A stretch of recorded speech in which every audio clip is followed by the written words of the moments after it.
Let's get ready to rumble!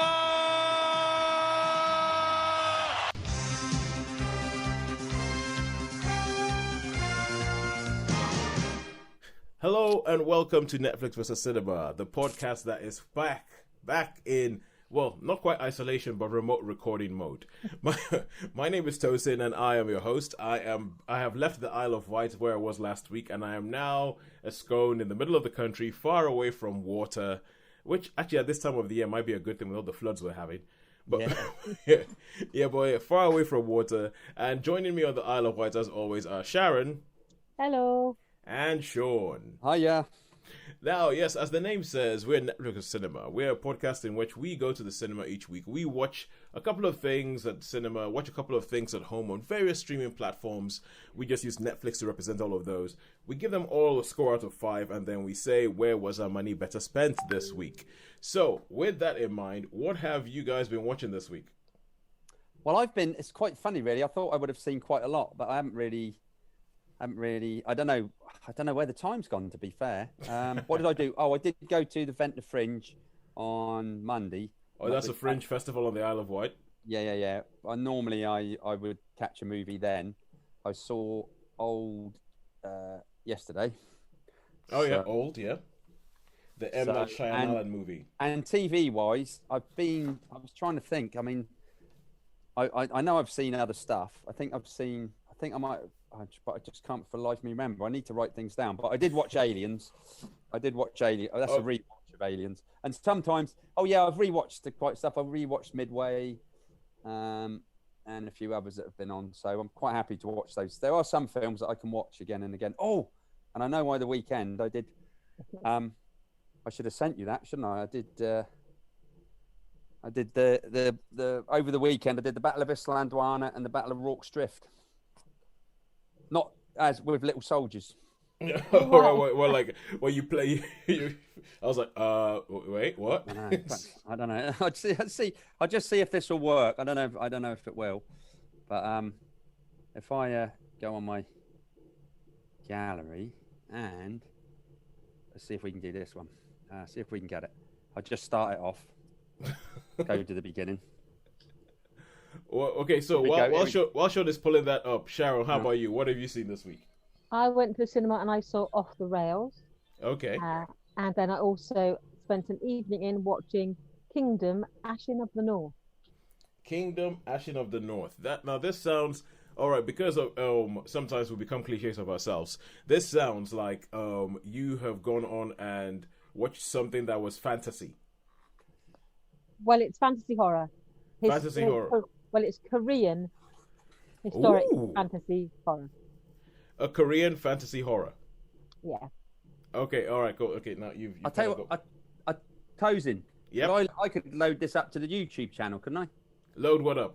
I'll show you. But the thing is, I know it's copyright with music. I don't know how much you're allowed, whether it's 17 seconds or what. But so what did you do? Did you rebuild something? I don't know. Let's see if we can find. Oh, it's not very good. Shaun, I think it's probably best to send it to me. Send it through to me. Okay, I'll send it. Yeah, I will. We'll see if we can put it up on Facebook or something. Yeah. Okay. Okay. Yeah. Cool. Good stuff. So wait. So Sharon, you were saying a Korean? Yes, we have reviewed the other Kingdom before. It's basically like a prequel story. Oh, the Kingdom, series. Oh, the Korean period zombie thing. Yeah, the Korean period zombie horror thing. Yeah. And this is like almost like an origin story or a form of origin story for that franchise. Well, it's not a franchise. There's 2 seasons of it. All right, cool. It flagged up on my list, and I thought, I've watched the Kingdom, so I shall watch this sort of mini special on it. All right, cool, good stuff. And with me, as I told you guys, because whenever it comes to anything that's been released that is animation-wise, Sharon's gonna give it a wide berth. Yeah, Sharon's gonna give it a wide berth. And so when I looked at the films that were out and available this week, I realized that the chips had fallen where the chips had fallen, and that meant that I had to go watch Space Jam: A New Legacy. So at the cinema, more on that later. And at home on Netflix, I finished off watching a series called The Kominsky Method with Michael Douglas and Alan Arkin. So now, let's kick off because I think the big thing this week is old. Old is the big noise this week. So Shaun, you want to kick off and tell us what is old about? Tell us.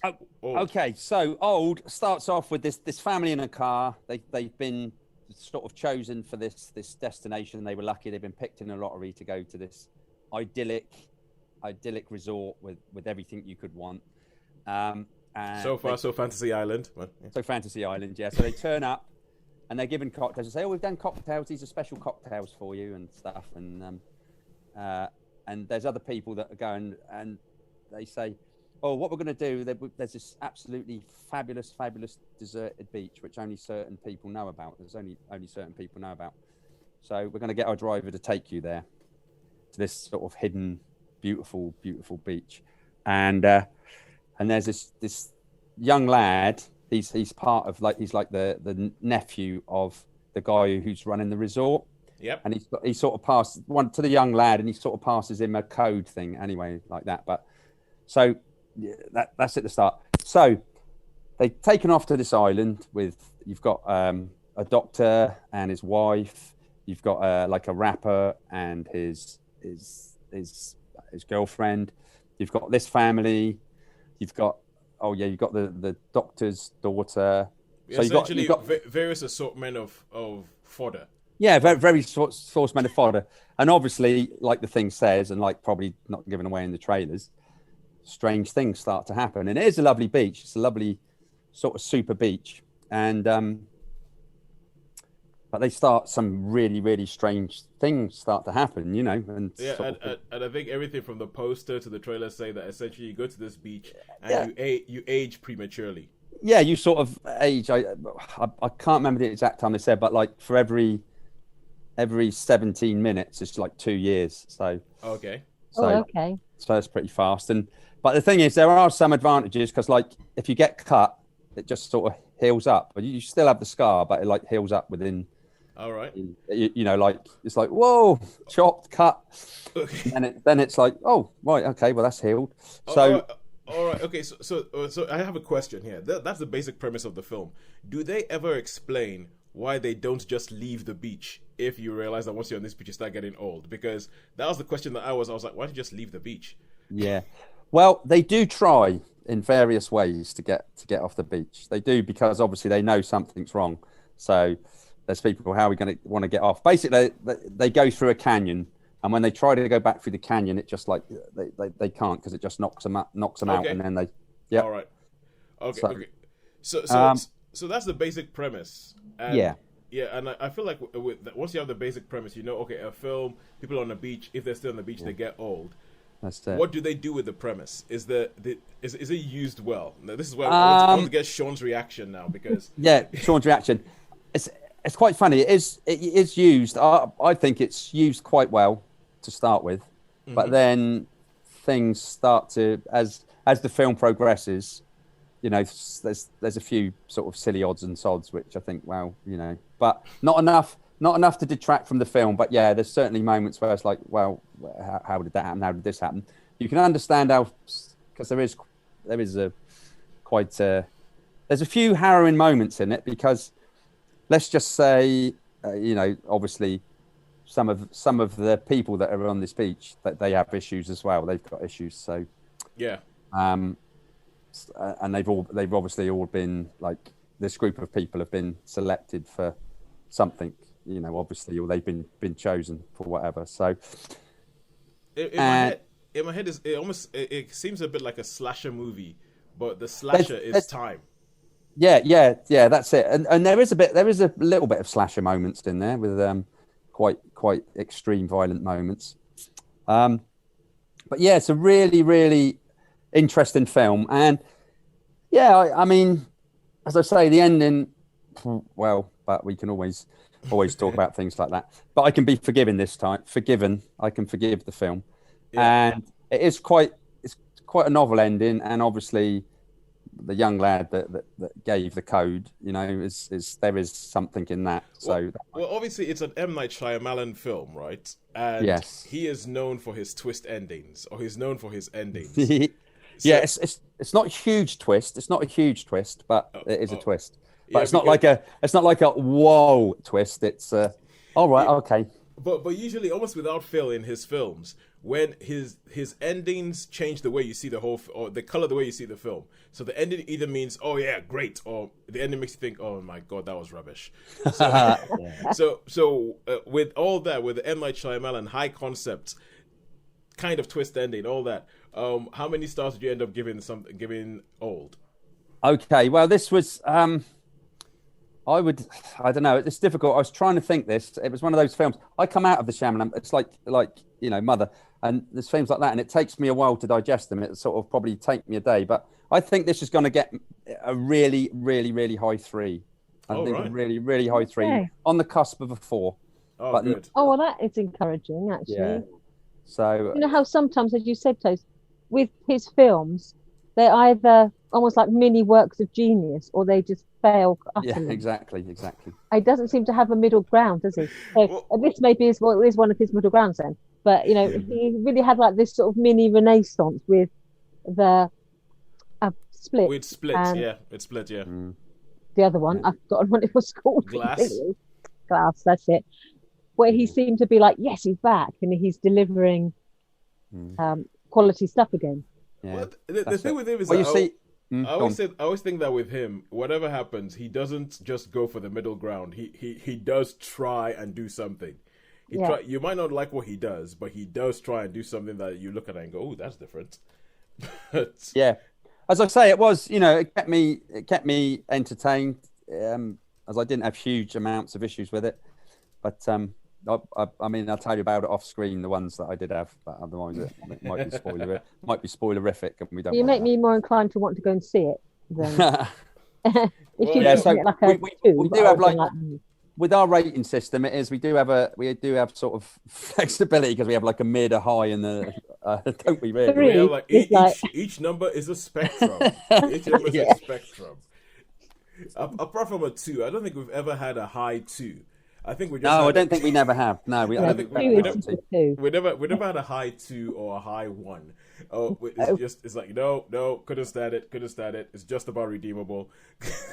I did have a high 1 with Rambo. I wouldn't have given it any points at all, but I think because we had to give it something, it scraped up to 1, so that was a high 1. That was a high 0. Oh, 0.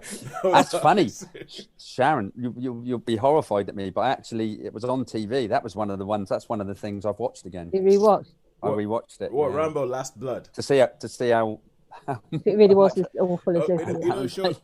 Okay, so at the moment, I have to say, I've got to give a shout out now to my cousin. So this is one of those good weeks where I found out that we actually have listeners that we haven't paid. Yeah, that we haven't paid, that we haven't cajoled, that we haven't put in a headlock to listen to us. We have listeners, because I got a message from my cousin, Taiwo, who has gotten in touch with the church with us before, and he was talking about the fact that he got in touch with us before to say, oh my God, you were right about the Gerald Butler movie, Greenland. You're right. And he was the one who was talking about the fact that for like 20 years, I wasn't allowed to pick films because I picked one film that nobody liked when they wanted to see something blowing up. And he got back in touch going, "Where's the podcast? You missed a week." And I was like, and I was like, we did miss a week. I didn't think anybody would notice, but no. He was like, "Where is it?" Oh, but it's okay. From your Facebook, I can see that you're on holiday, so I'll let you off. But bring my podcast. I want to listen to it when I'm on my tube on the way to work. So we have a listener. So I went back to listen to one of the shows. Where I gave him a shout out because he didn't know he hadn't listened to that episode, and I told him, okay, this is the episode, go listen. We actually gave you a shout out. So Taiwo, this is another one. We gave you a shout out. If you don't get back in touch with me, I know you don't listen to every single episode. And you're caught. All the way through. Yes, you don't listen to you're all like the way 3 through. minutes and you're gone. Yeah. So but on that one, we said that Shaun, you have a tendency to mellow the second time you watch a film. I do, actually, surprisingly. Yeah, and this is what is playing out again. Shaun Mellon, because I remember when Rambo Last Blood was released, and Sharon wasn't actually, you couldn't make it, but you felt so strongly about this film. You sent us an email I review. emailed you We to did, say how yeah, much yeah, I yeah, despise that film. Yeah. You sent us an email review to talk about Rambo Last Blood, to talk about how much you didn't like that film. Yeah, so and now Shaun has watched it again, and Shaun has kind of mellowed. It's the effect of the small screen. The effect of the small screen makes Shaun a bit more mellowed. All right, cool. So now let's move forward. And that is kicking off with the cinema section with Old with 3 stars. And now we go on to Kingdom, Ashlyn of the North. Ashin of the North, yeah. Ashin of the North. Now, this was okay. The second you say Korean, I have like my ears prick up because there is some really good stuff coming out of Korea. Some really good, yeah. I mean, once Definitely. you go past the K dramas, which are essentially, they're soap operas and everything like that, which have a really, really big following, but not my cup of tea. But apart from that, when you say, "Oh, Korean zombie," I'm like, "Ooh, historical, ooh!" All of a sudden. So, Sharon, do you want to tell us about Kingdom, Ashin of the North? Yeah, so it's set in the world of the kingdoms. There's 2 series of kingdom, or basically set in historical Korea. I don't know exactly what period, but I imagine it's something like 15th or 16th century. So the equivalent to would be like the age of the samurai if it was in, So around about the same time as feudal Japan. yes, that Okay. you get the feeling it's that similar sort of, some of the clothing and the look of it is about that sort of era. Yep. By my own sort of ignorant guessing. And so it's got really, really high production values. And so that world is basically it's imperial Korea, where there's the emperor and all of his court, and it's very formal. And this is like a prequel to the Korean series, which culminated in basically a form of zombie virus that sort of escapes and causes mayhem. And you see how they tackle it. And this sort of predates that. And basically, it starts off where you meet Ashin, who is a young girl. She's from like an ethnic group within Korea who is not widely recognized as being, Korean people, but they are an ethnic group that live there just south of the Chinese border. And her father is basically living in this village, but he is a spy for the Korean local warlords. And he spies on this sort of this community. And he every now and then he reports back to his overlords.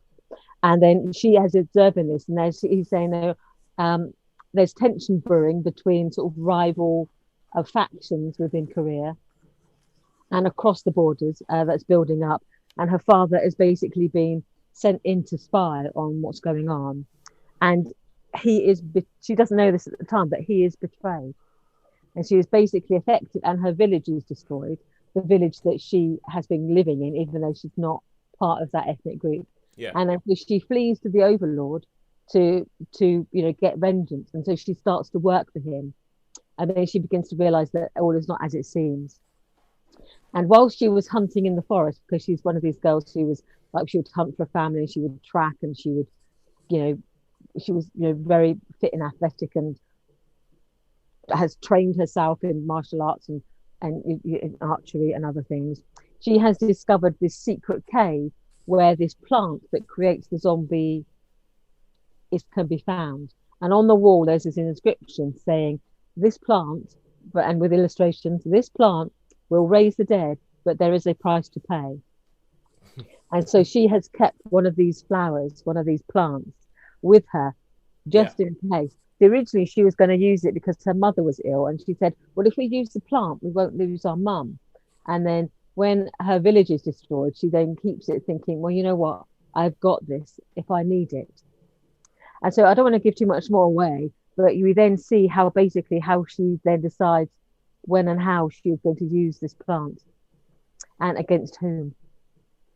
But the fact that we end up having a sequel to this that has zombies everywhere, it kind of tells you.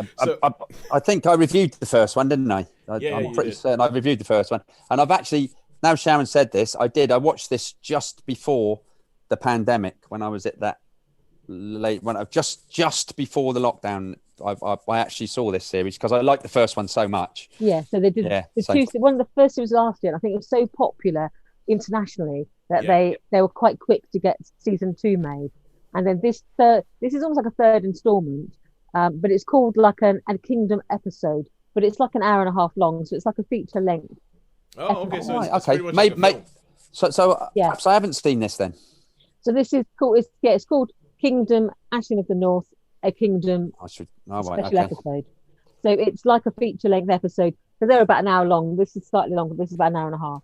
So it's Right, okay. like a feature length story. Oh, All wow. right. So now, spill the tea. What do you think of it? I thought the production values were amazing. My only reservations basically were because they dealt with the politics of the time. I think if you know your Korean history and if you know your history between the rivalry between sort of Japan and Korea and China, the different ethnic groups that make up, the different parts of Korea, I think I'd have a greater understanding of it. But I felt sometimes like there were like 3 or 4 different ethnic groups all basically vying with each other, and they had a different look, and they were saying, oh yeah, these people they do this, and oh these people they do this, and I was thinking, because to me it sounded exactly the same. Yeah. I was just thinking, I'm getting a bit confused as to who is who here, and what's what. But saying that, the story was very good, and it keep me engaged all the way through. And I genuinely did not see the ending, even though I knew it. I was thinking, how does it tie in with the actual Kingdom series? You don't find out till actually the very, very end, and I hadn't worked it out at all. So it really, to me, it worked as a standalone. As an introduction to the Kingdom, I think it would be you could come at it from having seen the series, you could come at it, or you could see it first and then lead it on to the series. So I don't think it matters which order you see it in, which is, I think, all credit to it, because sometimes these special ones are so dependent upon you having an understanding of the world in which they inhabit, but this doesn't. So you could come at this fresh from this point and you'd still enjoy it. Well, I thought it was very good. I would give it a definite 4. Quite firmly in the 4 camp.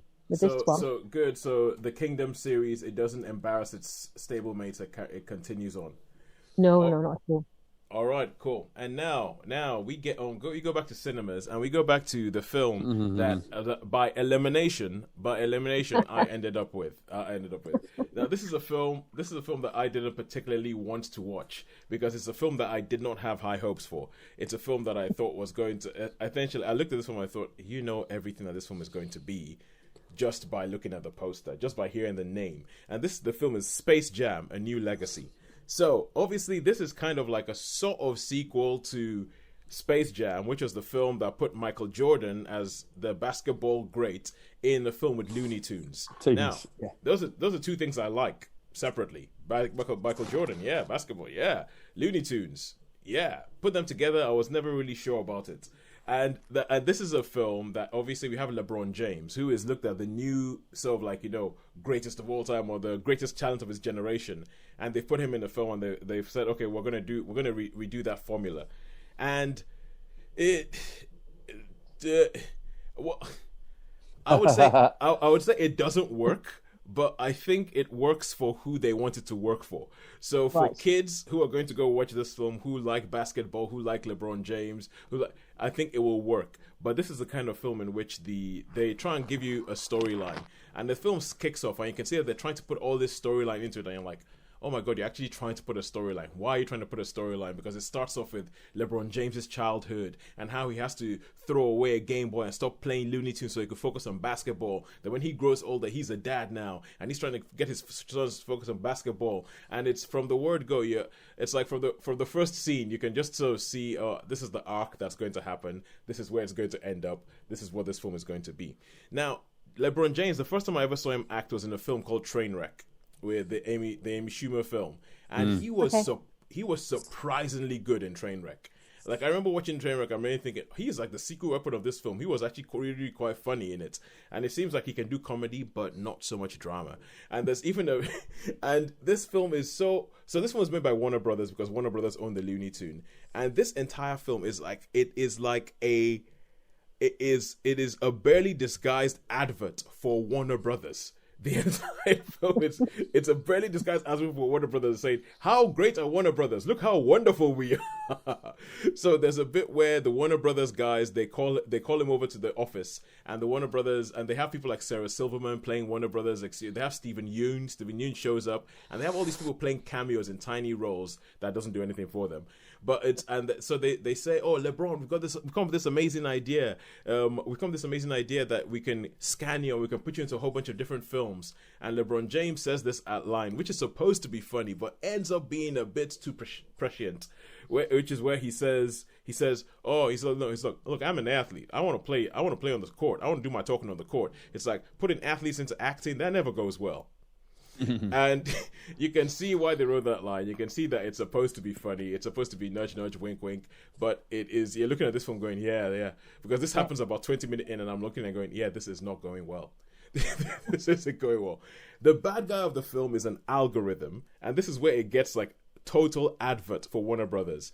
The bad guy of the film is an algorithm within something called the serververse. And the serververse is essentially the big computer at Warner Brothers. So he is within the computers at Warner Brothers. And when LeBron James says he doesn't like the idea that the algorithm has come up with, the algorithm gets all annoyed and decides, I'm going to take over the world, and then pulls LeBron James and his son into the computer.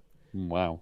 Yeah, and then when they go into the computer, they start going around to the different areas of the different worlds within the serververse. So there's Harry Potter world. Who makes Harry Potter movies? Warner Brothers. There's the Matrix world. Who made the Matrix movies? Warner Brothers. There's the Looney Tunes world. Who makes that? Warner Brothers. There's Casablanca world. Who makes that? Warner Brothers. So you have all these bits where it's essentially just like an advert. So they go to DC world because obviously Warner Brothers does all the DC movies and all that sort of stuff. And you have like, they go into a Batman thing, they go into a Superman thing, and it's just like an advert for Warner Brothers saying, look how much stuff we own. Look how great it is. And obviously because it's a Space Jam movie, it's going to culminate in a basketball game. And the basketball game, not the basketball itself, but the way they do the basketball game is when the one spark of joy I got from this film happened. Because they're in the serververse, this algorithm, who is called Al G Rhythm, played by Don Cheadle, of all people, so he decides that he's going to call everybody to come watch this basketball game that's going to decide the fate of the serververse. He's like, come on along, everybody, come watch this basketball game. And they call all of the characters that Warner Brothers have. So you have this basketball game, and I think I wasn't watching the basketball game. I was ignoring. I was looking in the background to see what characters showed up. So King Kong shows up. I'm like, yes. The Iron Giant shows up. I'm like, yes. And it does a similar trick to what you remember Ready Player One? Yeah, I do. Yeah. Where you have that bit where you have all these characters and you have like, oh my God, it's effing Chucky. And it's like, and it does, the difference is that Ready Player One is not as blatant. It's not as blatant product placement thing. This is set at Warner Brothers, made by Warner Brothers, in the Warner Brothers computer. But you're looking in the background and like the Flintstones show up and the Jetsons show up. And there's all these more obscure characters there's really, really obscure characters that I don't expect anybody to know apart from me. Have you guys ever heard of a cartoon called Jabberjaw? No. He is a talking shark. Jabberjaw is in the background. I'm like, oh my God, it's Jabberjaw! Jabberjaw's in the background! And then you have like, Foghorn Leghorn, and you have all the guys from the Wacky Races and all the people from the Hanna-Barbera cartoons are just in the background cheering. Then you have the Agent Smith from the Matrix. You have like those sort of like agents in the background. You have the Whites from Game of Thrones. The Night King is just sort of standing in the background watching a basketball game. That sounds like that sounds it's just like wait for it to come on video and watch the end bit. Honestly, that's the only thing. Yeah. I want to go back and pause this thing, freeze frame, and see who is it in the background and identify who's in the background. That bit was absolute joy. Notifying who it was in the background watching this basketball game for me was absolute joy. Apart from that, the rest of the film was it was bad acting. It was hackneyed storyline. It was made for kids in the worst possible way. Right. It was made for kids in the worst possible way, and I don't think I can give it anything higher than a 2. And one of those stars is merely for the joy I had looking at all the the background characters Yeah, in that's this basketball game. That's it. Excellent. I don't think there's a joke in this film that lands. There is not a joke in this film that lands. And there's even one bit that they do. Because obviously the original one has Michael Jordan in it. There's a bit where they do something about, oh, Michael Jordan. And I spotted exactly what they were doing. I was like, this is what's going to happen. And exactly that happened. And when it happened, it couldn't even be called the punchline. So yeah, I'm sorry, 2 out of 3. 2 out of 5. And so now we move back to Netflix and Friends. And now this is something that, Shaun, we need to reinstate a rule. We need to reinstate our Netflix and cinema rules, because obviously we have let them lie a bit, because it's been a hard 18 months for people, and we thought, you know what, it's what's the point of doing this? We have a show called Netflix and Cinema, and we don't even have any cinema, so even this title of a show has been made a nonsense of. So we might as well just let everything go in. But our usual rules for Netflix and Cinema is that if you're going to watch something at home, if you're going to watch a TV series, you have to finish watching the entire series. You can't just come in here on 3 episodes out of 10 and say, "Oh, I think it's brilliant." No, you have to watch the entire series. The other one was that if you're watching something at home, it has to be something you haven't seen before. Yeah, I know. I can't remember what the third one was. If you're watching a series, you have watched all of the parts. I already said that. That bit. Yeah, I'm sure that there's something else. There was one other rule that we had, which obviously was so important that we've forgotten what it was. We'll have to revise the rules. But yeah, no, I agree. I need to do. We do need to look at some. Yeah. So we'll let this one go, because this is the final one. You watched Aliens. I watched something else on Netflix that has finally come to me as well. I mean, Aliens is just going to be. Aliens is just like one of the greatest films ever. So exactly. Enough said. I mean, the second you bring Aliens out, that's kind of like a game over. Basically, the reason I picked Aliens out was because I've got this game, Aliens: Another Glorious Day in the Core. And it's just kind of like a board game. Like a board game, yeah. It's a board game. And I mean, I have played it. I've played it with friends, and I kept going on about how great this game was, because it's just like the movie, and I want Sharon to play it. And sometime it would be great and you've got all the characters in there. You've got your Vasquez. I like being Vasquez personally, because she's pretty good. Because Vasquez is a badass. She is a badass. Yeah. Anyway, so I go back. I shall swap it now just for, I watched a short documentary on Netflix. Oh, so we're pulling Aliens. So we're going to pull Aliens, because I think that's a bit unfair, because that was one of our rules. And I've had this, but we'll stick with Aliens. Right. So I'm going to go for this Goodbye Saigon. All right, Goodbye Saigon. Okay, Goodbye Saigon. But just to say, the reason why you got the board game Aliens is because you have recently retired for the second time, and you should see Shaun's hoard. Shaun has a hoard of stuff that people gave Shaun when he retired, just to show you how much he is loved. Either how much he is loved or how much they don't want him to come back. So it's one of the two. And part of this hoard was Aliens. A Glorious Day in the Core. Yeah. I'll tell you what, Toes, is I will send you the links, and maybe you can post them on the Facebook page, because I've got a picture of the things I've got. So yeah. Send me the picture. I also got a Jaws game as well, which to rewatch. But I think, to be fair with the rules, I just, because you nailed it, you've seen something on the streaming platform, and this was actually on Netflix, which I managed to watch. Okay. So I'm going to do this one. Goodbye Saigon. Goodbye Saigon. Yeah. All right, cool. So tell us, what is Goodbye Saigon about? Okay, it's basically a documentary about this band that they were a European band, and they signed on for this contract. They signed a contract, but they ended up going to Vietnam in the middle of as the Vietnam War was starting to finish, and it's basically. As I say, it's a documentary. It's subtitled a lot of the time, but it just shows lots and lots of footage of Vietnam about. So it goes between these people being interviewed, and then it shows you clips of different parts of retreats. Some of the nasty things, and I mean, I'm really into my Vietnam War stuff. So, but it was. what can we say about it? It's just basically that. It's just basically a montage of clips intersped with interviews.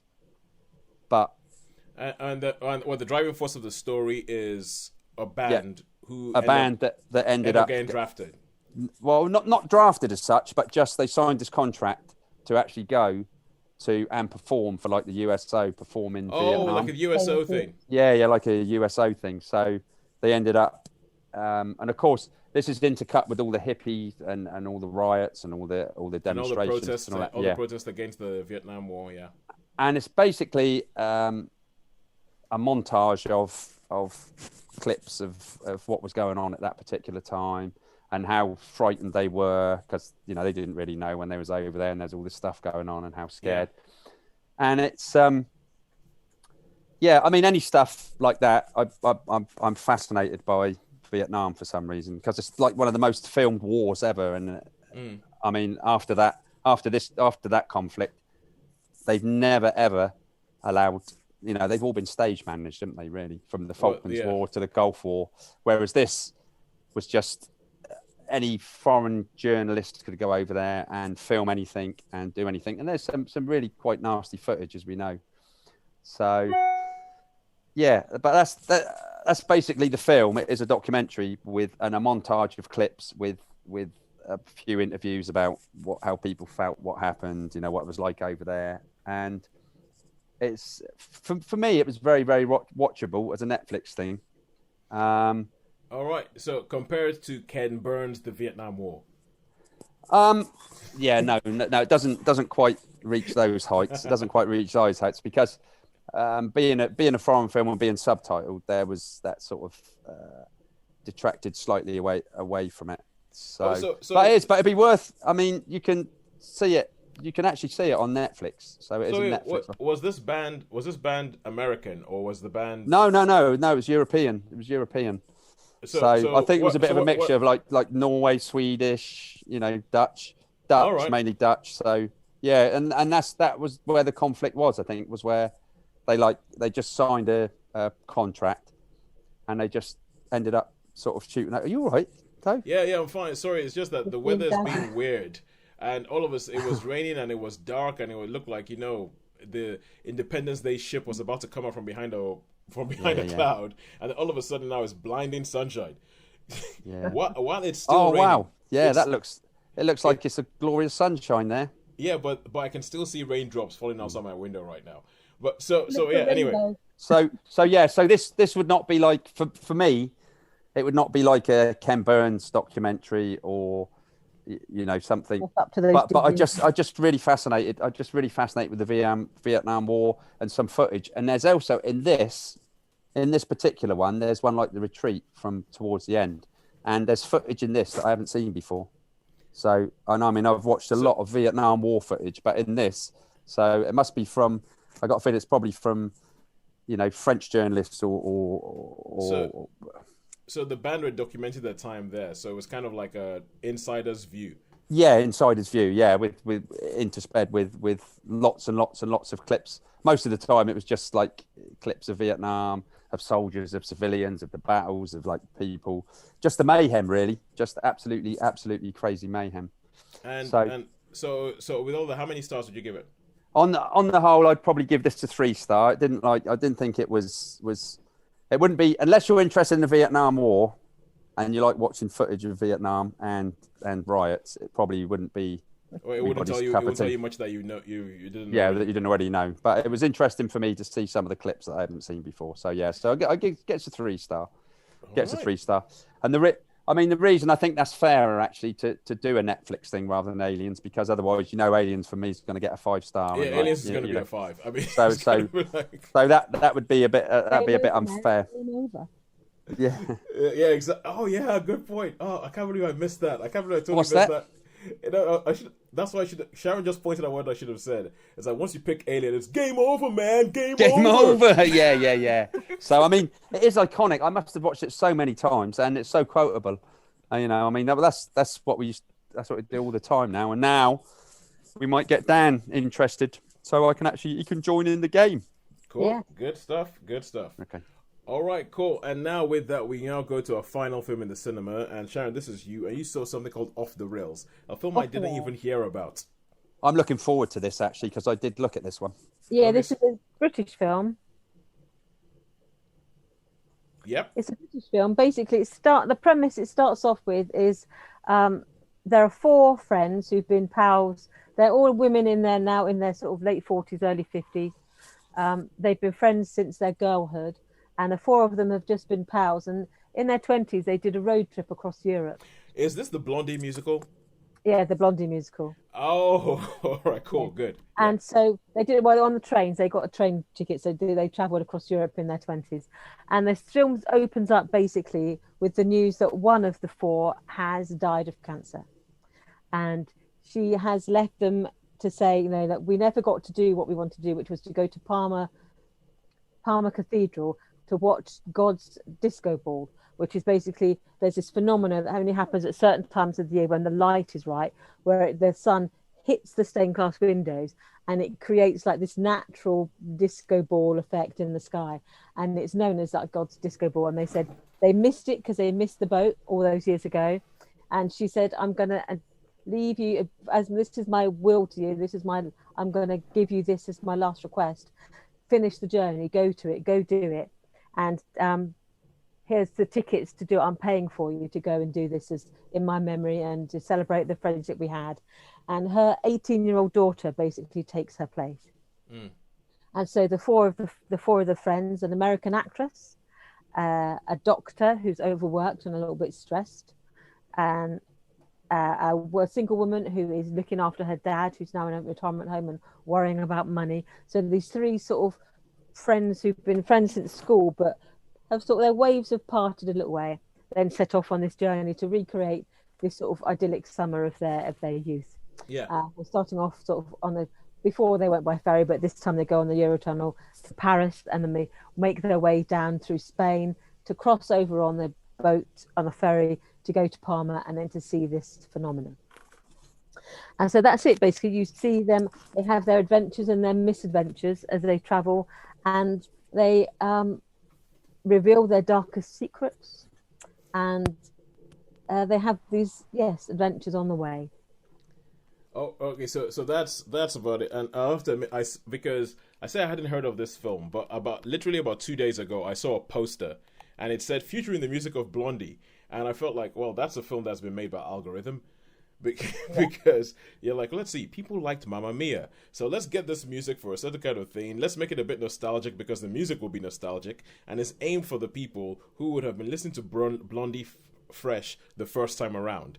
Yes, So it's aimed at women my age. So yes, it was my age because Blondie was everywhere when in the sort of late 70s, early 80s during my sort of formative years, as it were. So yes, it was targeted at we sort of Yeah. So I feel like it's a film that has been a film that has been engineered to take money from a certain group of people. Yes, so, and the audience basically was it was that demographic. Everyone in the cinema. You look around, you're thinking, yep. I would guarantee that everyone in here went to school in the 1980s. Or probably tried to copy Debbie Harry's fashion. So, yeah. so we know that you're gonna like the songs. And with these films, even though it's a film that's engineered to take your money. I mean, most films are, but this one particularly seems quite cynical to me. Yeah. The question is, did they do a good job in it? Did they give you something worth your money? Well, sadly for me, I didn't think it flew. I thought I got the idea that they wanted it to do, but for me, it just didn't have that ring of truth about it. Mm-hmm. Because I'm all for sort of films that celebrate women's friendships, but it all seemed a little bit contrived, I have to say. The sort of the secrets in the part, they set up a lot of stuff, like the woman, the great cast, Jenny Seagrove, was the one who's never married, never had children. Yeah. But she was looking after her dad, and it was like basically she was struggling to pay for his bills. Yeah. That was like thrown in there, but then they did nothing with it. The American actress played by Kelly Preston in her last film role, I believe. She was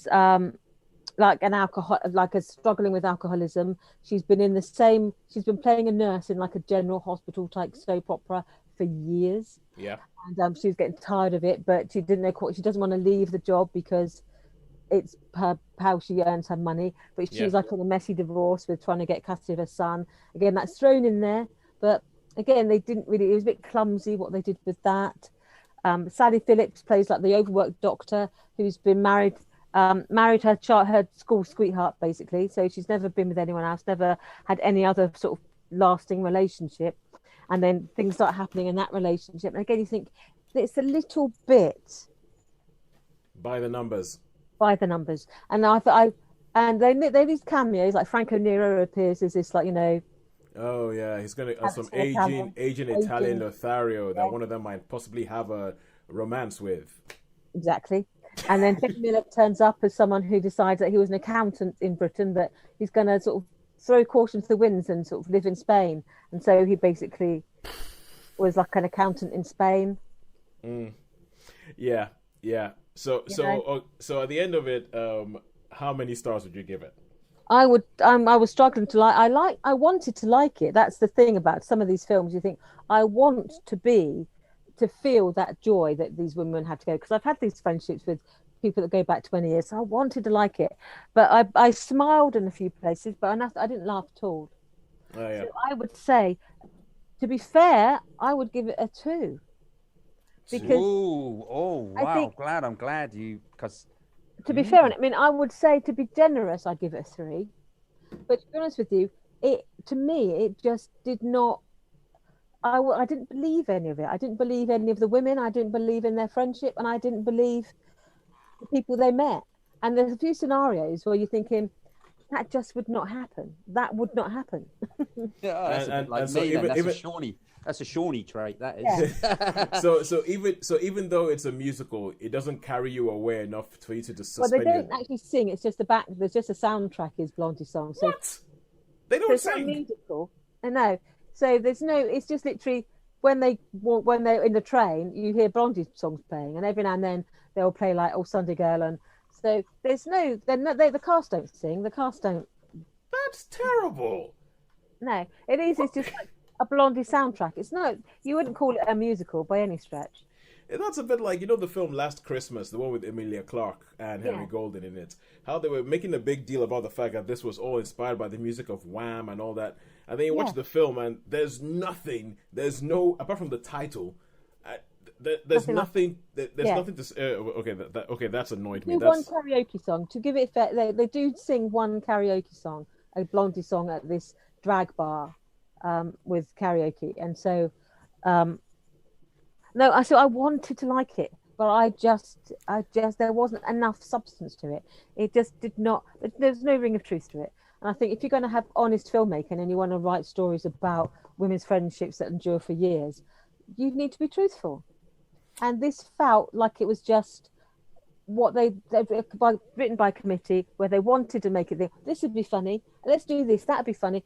It just wasn't. So I'm sorry. Sorry, off the rails. Yeah. It sounds to be like, because I looked at the poster and I went, this has been made by people who thought, well, they like Mamma Mia, they should like this. It bounces like this, yeah. All right, okay, so now we go into a final thing, which is at Netflix. And looking at the scores at the moment, what I'm going to talk about is going to have to bomb terribly to give cinema a chance this week. It's going to have to be like, one of the worst things I've ever watched to give cinema a chance this week.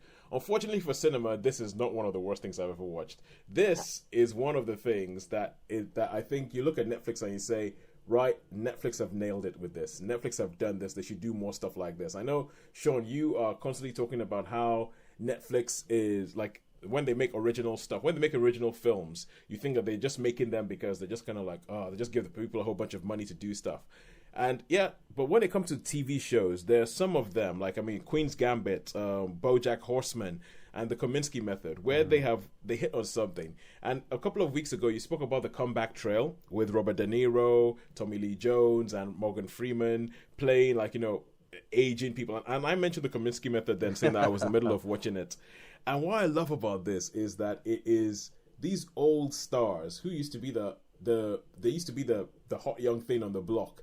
and even as they grew older, I mean, Michael Douglas, the fact that he got married to Catherine Zeta-Jones, there was always the fact, this is a man who doesn't realize how old he is, doesn't realize how old he's getting. And the Kominsky Method is totally about Michael Douglas accepting the fact that I'm getting old.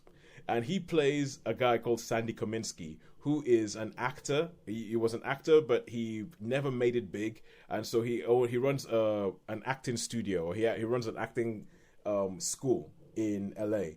And it's about him trying to do that. And it's just about, a lot of this is him and Alan Arkin fighting with each other and just going back and forth and sniping at each other.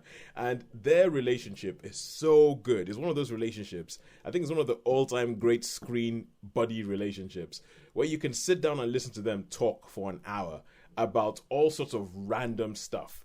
Usually it's about how big their prostates are getting. It's about the fact that they need to sort of they need to strengthen their pelvic floors. There's a whole conversation they have in a car about what sound their pelvic floor makes. And so, mine's a little bit creaky.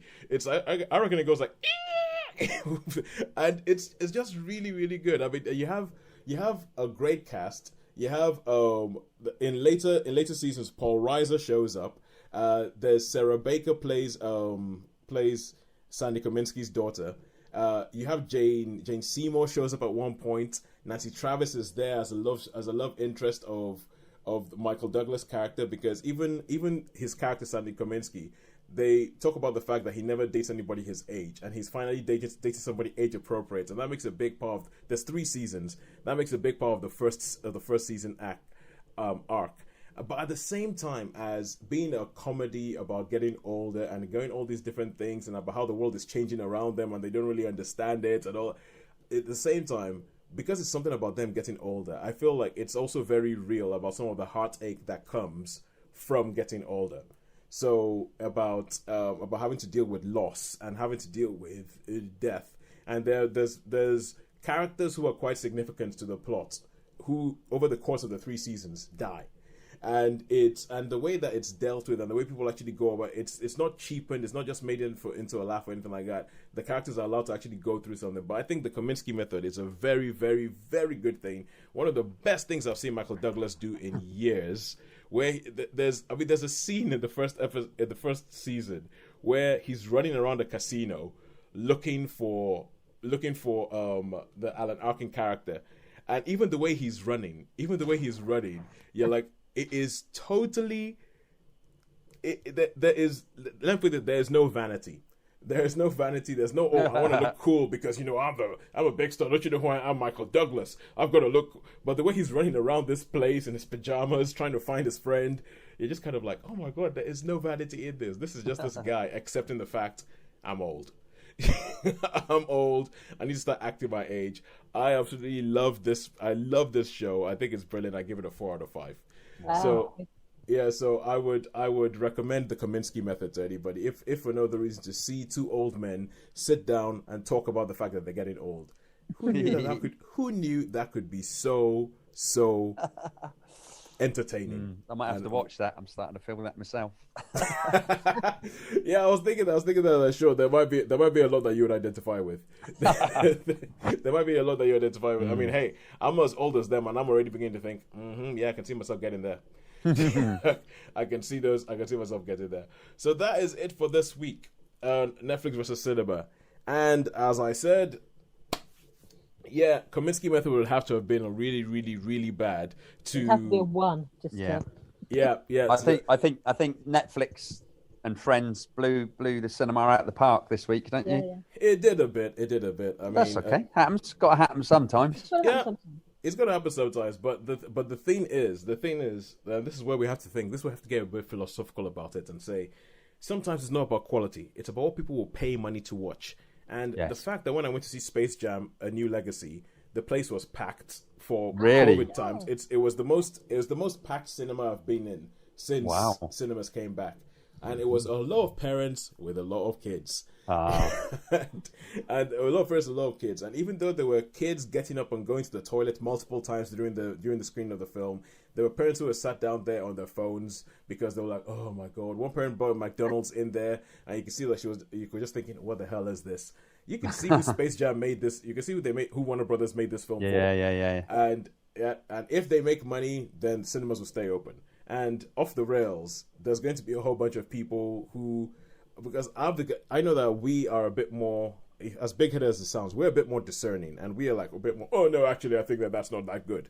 There's still going to be loads of people who are going to go watch that film. Yes. It's still going to make its money. And if it means that it gives Sally Phillips enough money to show up in another film, well, I can handle that. So, yeah, but this week, cinema has not given us much. So, until next week, when I think we shall see the Suicide Squad. And I think, Shaun, you would have seen the Sparks documentary. Yes. The Sparks documentary. Until that time, it's a goodbye from me. It's a goodbye for me. And it's a goodbye from me. Thank you very much for joining us.